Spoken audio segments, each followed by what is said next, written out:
Civil کے اندر آپ کسی بندے کی ٹرانسفر کریں تو ایک تباہی آ جاتی ہے صبح سے شام تک سفارشوں کی کہ کوئی بندہ اپنا گھر چھوڑ کے اپنے گھر سے 5 میل دور بھی نہیں جانے کے لیے تیار ہے. حتیٰ یہ ہے کہ لوگوں کو یہ پوچھنا پڑتا ہے کہ بھئی اپنے گھر کا پتہ بتا دو تاکہ اس کے سامنے تمہاری گلی میں یا محلے میں کوئی دفتر تلاش کریں تاکہ تمہیں گھر سے زیادہ پرے نہ جانی پڑے. تو یہ ہمارے جو سول میں مسائل ہیں، میرا خیال ہے کہ ہمیں انہیں بھی سنجیدگی سے غور کرنا پڑے گا کہ ہم کس طریقے سے ایک مشن کے ساتھ جڑیں اور ہم بھی وہی جذبے کے ساتھ کام کریں جس جذبے کے ساتھ ہماری مسلح افواج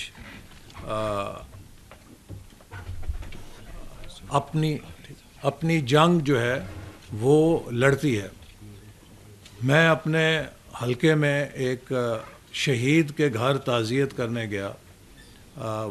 اس ماں کا بیٹا بلوچستان میں شہید ہوا اور تب شہید ہوا کہ جب وہ اپنی یونٹ سے چھٹی لے کر اپنی چھٹی پر گھر آنے کے لیے روانہ ہوا اور اس نے وہاں سے چلنے سے پہلے اپنی ماں کو فون کر کے بتایا کہ وہ کل واپس آ رہا ہے اور اس کی ماں نے اس کے لیے بڑے شوق سے کھانے تیار کیے. لیکن جو ہی وہ اپنی یونٹ سے نکلا تو ایک آئی ڈی کے ذریعے بلاسٹ کیا گیا، وہ اور اس کے ساتھی اس گاڑی میں شہید ہو گئے. تو اگلے دن اس ماں کے گھر کے آنگن میں اس کے بیٹے کی میت پڑی تھی. تو آپ سوچ سکتے ہیں کہ اس ماں کے کیا جذبات ہوں گے. تو میں نے جب اس والدہ سے تعزیت کی تو اس کی آنکھوں میں آنسو نہیں تھے. اس نے بڑے فخر سے مجھے کہا کہ آپ میرے سے افسوس نہ کریں، مجھے مبارک دیں کہ میرا بیٹا شہید ہوا ہے اور اس وطن کے لیے شہید ہوا ہے.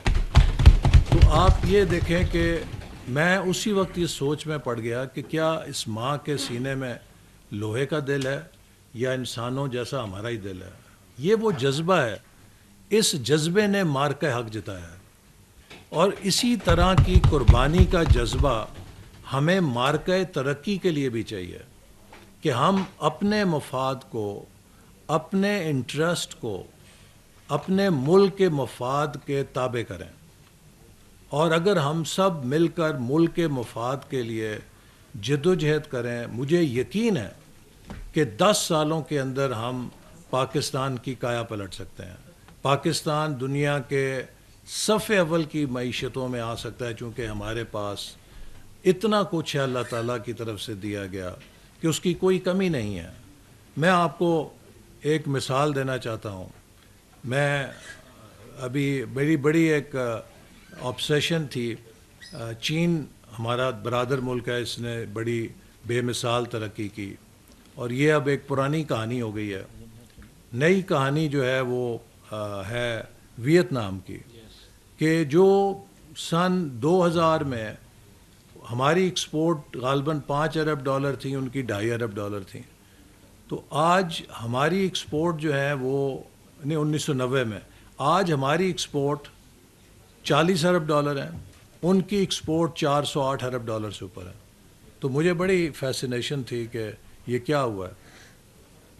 میں وہاں پر گیا تو مجھے وہ ایک انہوں نے فیکٹری کا وزٹ کرایا جسے ون فیسٹ گاڑی ہے، اور امیزنگ سٹوری کہ 1993 میں ایک غریب گھر کا نوجوان جو جنگ کے اندر ویتنام کی جنگ میں تباہ ہوا، اس کو سوویت یونین نے اسکالرشپ دیا، جیسے کہ وہ کمیونسٹ پارٹیاں اسکالرشپ دیتی ہیں. تو وہ اسکالرشپ کے اوپر ماسکو گیا، اس نے اپنی تعلیم حاصل کی اور اس کے بعد یوکرین میں جا کر اس نے چھوٹا سا نوڈل کا کاروبار شروع کیا اور وہ نوڈل کا کاروبار اس کا کافی پھیلتا گیا اور وہ نوڈل کا کاروبار اتنا اس نے پھیلا لیا کہ اسے غالباً $150 یا $200 ملین میں نیسلے نے خرید لیا. تو اس پیسے کو وہ امریکہ بھی لے کے جا سکتا تھا، اس پیسے کو وہ یورپ میں بھی پار کر سکتا تھا، بڑی زندگی آسانی سے گزار سکتا تھا. اس نے وہ پیسہ لیا اور سیدھا واپس ویتنام آیا اور ویتنام میں آ کر اس نے اپنے کاروبار کو پہلے ایک کوئی سپر مارکیٹ کی چین خریدی، پھر ریئل اسٹیٹ کے اندر گیا، پھر دیگر بزنسز کے اندر گیا.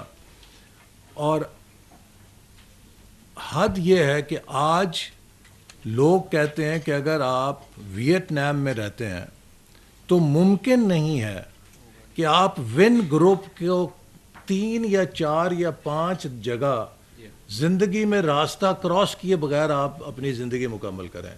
چونکہ ون اسکول بھی ہے، ون ہاسپٹل بھی ہے، ون ہاؤسنگ کامپلیکس بھی ہے، ون فارماسیوٹیکل بھی ہے، ون سپر مارکیٹس بھی ہیں، ون پبلک ٹرانسپورٹ بھی ہے، ون گاڑیاں بھی ہیں، ون موٹر سائیکلز بھی ہیں.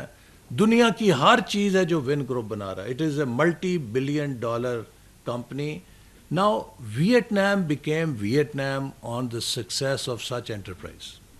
کہ وہ ایک بزنس مین ہے کہ جو اس دولت کو لے کر باہر جا کے آرام سے پار کر سکتا تھا، پراپرٹیز خرید سکتا تھا. اس نے اس پیسے کو لا کر اپنے ملک کے اندر ایک نہیں ملٹیپل امپائرز کھڑی کر دیں. اور اس کے ساتھ جب انہوں نے گاڑی، اس نے سوچا کہ میں نے سب کچھ بنا لیا ہے تو اب میں کوئی ایک ایسی چیز بناؤں کہ جو بین الاقوامی سطح پہ ویتنام کو متعارف کرائے. تو اس نے ایک انجینئرز کی ٹیم اسمبل کی جرمنی سے اور کچھ ممالک سے. انہوں نے کہا جی گاڑی ڈیزائن کرو، اور گاڑی ڈیزائن کی، ون فاسٹ بنائی. پہلے انٹرنل کمبشن انجن کی بنائی، پھر جب اس نے دیکھا کہ اب یہ ای وی آ رہی ہے اس نے کہا جی چینج کرو E V. Today more than 50% of Vietnam's automobiles including all types is VinFast. اس کی ای وی جو ہے مور دین 50% مارکیٹ شیئر ہے. دیکھیے these are the stories that we need to copy and emulate in Pakistan. کاش ایک one group Pakistan میں بن جائے اور ہم اس کے ذریعے کہاں سے کہاں پہنچ سکتے ہیں. تو اس کے لیے ہمیں مل کے کام کرنا ہے. مجھے اس بات کا احساس ہے کہ بدقسمتی سے ہمارا جو انتظامی ڈھانچہ ہے وہ پرو بزنس نہیں ہے، وہ اینٹی بزنس ہے. اور وہ جیسے کہتے ہیں کہ ہمارے اس بیوروکریٹک سسٹم میں ہر جگہ یہ دیکھا جاتا ہے کہ کس طرح کام نہ کر کے کسی کو تکلیف دی جا سکتی ہے، بجائے یہ کہ ہم پرو بزنس ہو کے اس کو ٹھیک کریں. اس کی تطہیر کرنے کی کوشش کر رہے ہیں، لیکن یہ تطہیر بھی ہمیں مل کے کرنی ہے. اور میں آپ کو ایک بات اچھی جو یہ کہنا چاہتا ہوں کہ میں تکرار سے ہمیشہ ہر میٹنگ میں وزیر اعظم صاحب کی موجودگی میں ایک ہی بات کہتا تھا، چونکہ ہمارا جو اڑان پاکستان کا ڈائگنوسٹکس ہے اس میں ہم نے بار بار اس چیز کی نشاندہی کی ہے کہ پاکستان کی معاشی خود مختاری کا صرف ایک ہی ضمانت ہے، ایکسپورٹ، ایکسپورٹ اینڈ ایکسپورٹ. اور وہ کیوں؟ دیکھیے 90 لاکھ پاکستانی بیرون ملک ہیں. 9 million Pakistanis are abroad. 90 lakh Pakistani 40 ارب ڈالر کی ریمیٹنس بھیجتے ہیں. 24 کروڑ پاکستانی جو ملک کے اندر ہیں وہ 24 کروڑ مل کر 40 ارب ڈالر کی ایکسپورٹ پیدا کرتے ہیں. اب آپ خود سوچئے کہ کہاں 90 لاکھ پاکستانی ملک کو 40 ارب ڈالر کما کے دیتے ہیں، اور ان 90 لاکھ کے مقابلے میں 24 کروڑ جو پاکستانی ہم پاکستان میں بیٹھے ہیں ہم بھی 40 ارب ڈالر ہی کما کے دیتے ہیں برآمدات کے ذریعے، جو کہ ہمارے پوٹینشیل کے اوپر ایک بہت بڑا سوالیہ نشان ہے کہ جس ملک کے پاس اتنے وسائل ہوں، زراعت کی بنیاد ہو، صنعت کی بنیاد ہو، سروسز کی بنیاد ہو، ٹیکنالوجی کی بنیاد ہو، اگر ہم صرف 40 ارب ڈالر کی ایکسپورٹ کر رہے ہیں تو یہ ایک بہت بڑا سوالیہ نشان ہے. ہمیں اس 40 ارب ڈالر کو 400 ارب ڈالر میں تبدیل کرنا ہے جیسے ویتنام نے کیا. اور یہ کوئی بڑی بات نہیں ہے کہ ہم یہ نہ کر سکیں. میں آپ کو کئی مثالیں دے سکتا ہوں. ہم نے ایک ایکسپورٹ کلچر ہی نہیں پیدا ہونے دیا اس ملک میں. ابھی پچھلے دنوں گجرانوالے چیمبر نے ایک ایگزیبیشن کی اسلام آباد میں اپنے بزنس، وہاں پہ جو بزنسز کی تھی.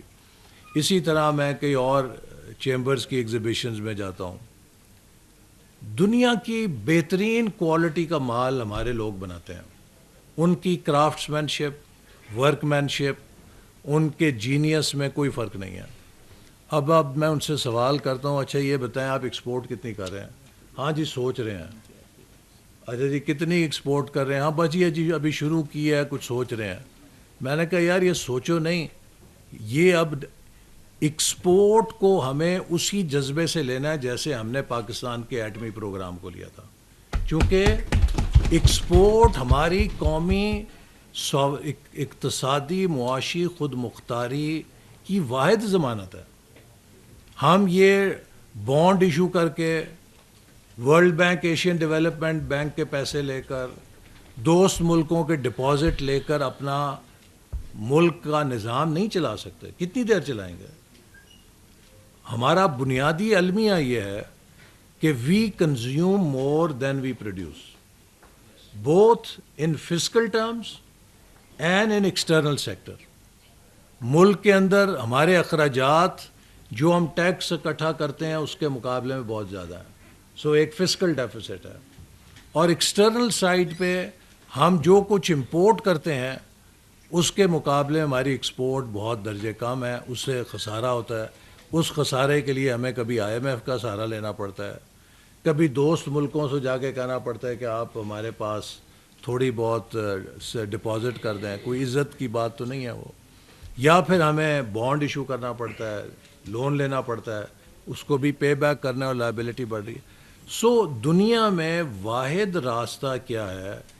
جن ملکوں نے ترقی کی ہے انہوں نے 1 ایکسپورٹس کی ہیں، نمبر 2 امپورٹ سبسٹیٹیوشن کی ہے، ذرا مبادلہ بچایا ہے، نمبر 3 فورن ڈائریکٹ انویسٹمنٹ حاصل کی ہے.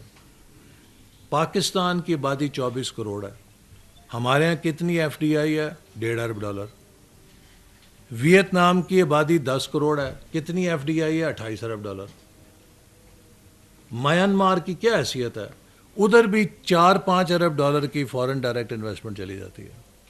سو لہٰذا اب ایک ایسا ٹرننگ پوائنٹ ہے کہ we have to get serious. لوگ اکثر کہتے ہیں جی کہ آپ وہ ہمیشہ ایک پلان بناتے ہیں، لیکن وہ پلان کیا کرے؟ ایک آرکیٹیکٹ تو نقشہ ہی بنا سکتا ہے نا. ہاں پلاننگ منسٹری کا کام تو نقشہ بنا کے دینا ہے، لیکن اس کا کام تو ایک نقشے کے ساتھ تعمیر کرنا تو نہیں ہے. تعمیر تو ہم نے قوم نے مل کر کرنا ہے. تعمیر کیسے ہوگی؟ تعمیر کرنے کے لیے آپ کو ملک میں امن چاہیے، آپ کو ملک میں سٹیبلٹی چاہیے، آپ کو ملک میں پالیسیز کا تسلسل چاہیے، اور آپ میں ملک میں ایک اصلاحات کے ساتھ مسلسل ریفارم کی ضرورت ہے. آپ دنیا کا کوئی ملک اٹھا لیں، جاپان، چین، ملیشیا، کوریا، سنگاپور، ویتنام، بنگلہ دیش، انڈیا، ٹرکی، گلف، کسی ملک کو دیکھ لیں، کسی ملک نے پولیٹیکل انسٹیبلٹی کے ساتھ ترقی نہیں کی. یہ 2-2, 4-4 سال، 5-5 سال کے پھیروں کے ساتھ کسی ملک نے ترقی نہیں کی. کیونکہ پالیسی جو ہے وہ تب کامیاب ہوتی ہے جب کم از کم اسے 10 سال کا تسلسل ملے. Policy does not deliver before 10 years. Project ہو جاتا ہے، آپ نے ایک عمارت بنانی ہے، سڑک بنانی ہے، 2-3 سال میں بنا لیں گے، لیکن پالیسیز جو ہیں آپ دنیا بھر کی مثال اٹھا لیں، 10 سال کے تسلسل کے بغیر وہ نتیجہ خیز نہیں ہوتی. اور آپ کسی بھی ملک کی میں آپ کو 20 مثالیں دے سکتا ہوں. ابھی سب سے تازہ ترین مثال روانڈا کی ہے کہ جنہوں نے پچھلے 20 سالوں میں وہ ملک جہاں ایک دن میں 1 ملین کا جینوسائیڈ ہوا تھا، آج وہ امن کا گہوارہ ہے اور ایک اقتصادی ترقی کا کامیاب نمونہ ہے. چونکہ 20 سال سے ایک تسلسل پہ ان کے جو صدر ہیں انہوں نے ایک اکنامک ویژن دیا اور اس سے وہ ملک بدل گیا. تو پاکستان کو بھی اب جس بات کی ضرورت ہے کہ ہمارے پاس ایجنڈا ہے. پہلے ویژن 2010 ہم نے بنایا کہ بھی 2010 تک ہم اپر مڈل انکم کنٹری بنیں گے. لوگ کہتے ہیں یہ 2010 وہ دور ہے، وہ 2010 اس طرح گزر گیا، لیکن ہم نے 2 سال میں ماشاء اللہ لگا اس کو اٹھا کے کھڑکی سے باہر پھینک دیا، امپلیمنٹ نہیں کیا. پھر ویژن 25 بنایا کہ by 25 we will be in top 25 economies. اور لوگوں نے مذاق اڑایا کہ جی یہ بجلی نہیں ہے 20 گھنٹے یہاں پہ روز خودکش بمبار پھٹتا ہے. اب ہمیں سپنا بیچ رہے ہیں, چورن بیچ رہے ہیں کہ ہم 25 اکانومیز میں ہوں گے, لیکن اللہ تعالیٰ نے مدد کی. سی پیک جیسا منصوبہ اللہ تعالیٰ نے ہمیں دیا. 3 سالوں میں $25 ارب کی انویسٹمنٹ آئی, جو کہ ایک ریکارڈ ہے. اور 2017 میں پرائس واٹر ہاؤس کوپرز نے کہا کہ Pakistan is poised to be in top 20 economies by 2030. ہم نے نہیں کہا G20 کی, یعنی کہ اندر بائی 2030 پاکستان آ جائے گا اگر اس رفتار سے چلا. ہم نے اپنے ہاتھوں سے 2018 میں اپنے پیر پہ کلہاڑا مارا. ہم نے ایک ڈی ٹور لے لیا, اور اس وقت مجھے نہیں سمجھ آتی کہ چند ہمارے جو اس وقت کے ججز تھے اور جنرلز تھے, ان کی عقل پہ پردے پڑ گئے. کیا ہوا کہ انہوں نے کس بات میں آ کے اپنے بچوں کے پیچھے لگ کے کیسے فیصلے کیے کہ زبردستی ملک کا جو کانٹا بدل دیا گیا بائی RTS. اگر وہ 5 سال تسلسل کے مل جاتے اور آج پاکستان کسی اور ٹریجیکٹری پہ ہوتا, لیکن ہم نے اپنے ہاتھوں سے اس پورے مومنٹم کو پنکچر کیا. یہ آپ کے پاس اب ہم پھر چینی لوگوں کو بمشکل راضی کر کے لا رہے ہیں. یعنی کہ 2017-18 میں اگر آپ کراچی سے اسلام آباد کسی پرواز میں ہوتے, آپ کو 10-12 چینی ہر فلائٹ میں نظر آتے تھے. Every where they were business man looking for opportunity. کیوں؟ پریزیڈنٹ شی جن پنگ نے انہیں کہا تھا جاؤ جا کے پاکستان میں انویسٹ کرو. دے ور لوکنگ فار اپرچونیٹیز. وہ اسپیشل اکنامک زون بنانے آ رہے تھے. کیا ہوا؟ ہمیں تو چور ڈاکو بنایا, ہمارے ساتھ سی پیک کو بھی چور ڈاکو بنا دیا, اسکینڈلائز کر دیا. اس کے خلاف ایسے بیہودہ اسکینڈلس بیانات دیے کہ وہ سارے چینی انویسٹر ایک ایک کر کے بھاگ گئے یہاں سے, کوئی ویٹنام, کوئی کمبوڈیا, کوئی لاؤس.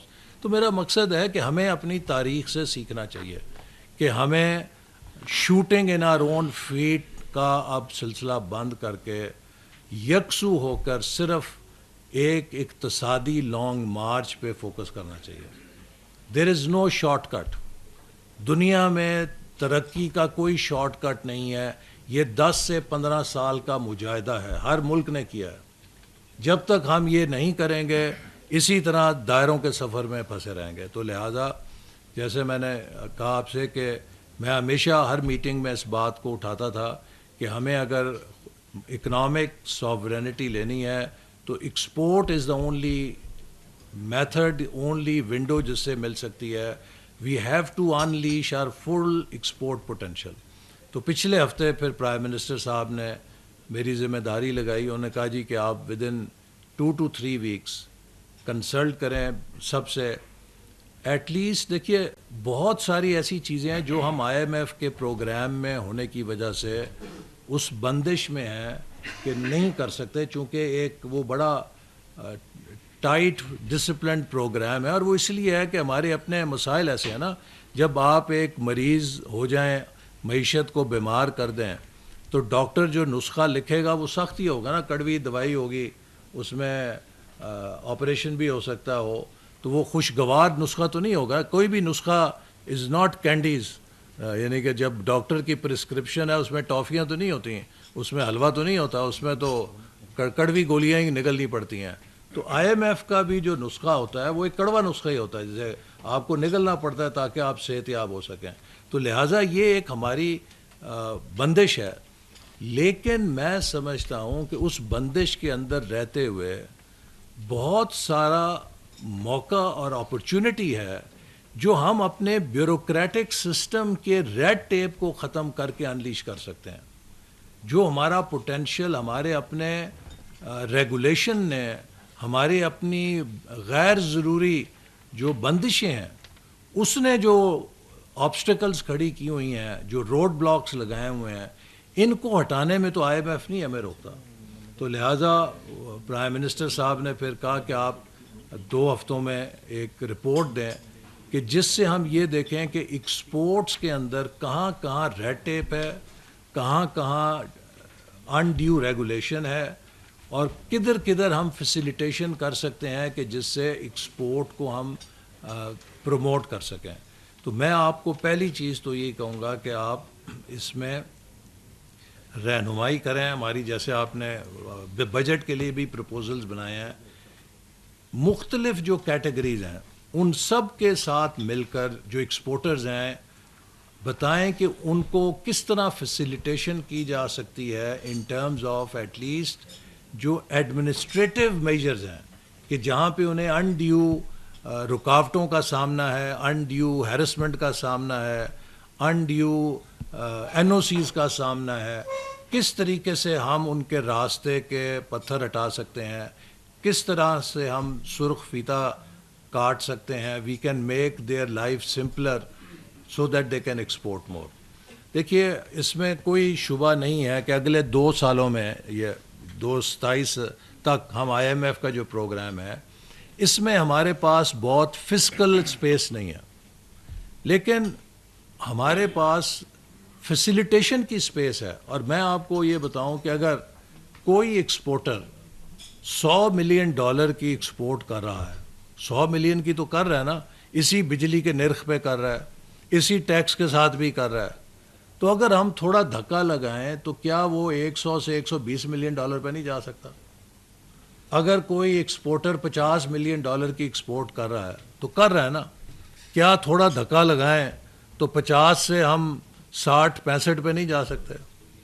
اگر کوئی $500 ملین کی ایکسپورٹ کر رہا ہے تو ہم تھوڑی سی ایکسٹرا پش کریں تو انہی حالات کے اندر اس ایکسٹرا پش کے ساتھ 650-700 ملین پہ نہیں جا سکتے؟ سو اگلے 2 سالوں میں جو ہمارے لیے آپشن ہے وہ یہ ہے کہ we have to stretch and extract our potential under the given scenario. چونکہ اس میں کوئی بہت بڑی تبدیلی اس پروگرام کے اندر شاید ہمارے اختیار میں نہیں ہوگی، لیکن ایک پش ہم کر سکتے ہیں اس طرح کہ جو راستے کی رکاوٹیں ہیں ان کو ختم کریں، فیسیلیٹیشن کریں، جو آپ کے راستے کی فرکشن ہے، جو آپ کی رفتار روکتی ہے اس کو ختم کریں. Once we are through with the IMF program, yes, then we can go for more radical reforms. And then we can go on the path of acceleration کہ کس طریقے سے ہم 100 ملین سے 200 پہ جائیں، 200 سے 400 پہ جائیں، وہ ایک فاسٹ ٹریک پہ جا سکتے ہیں. So it has to be a phased approach. لیکن الٹیمیٹلی ہمیں 2035 تک $100 ارب کی ایکسپورٹ حاصل کرنا ہمارے لیے اتنا ہی ضروری ہے جتنا ایٹمی صلاحیت اس ملک کے دفاع کے لیے ضروری تھی. There is no escape. معاشی خود مختاری کے لیے it has to become our national mission. And therefore I have requested, جہاں بھی میں جاتا ہوں، کہ ہر چیمبر جو ہے وہ ہمارے ساتھ مل کر اس پہ رہنمائی کرے.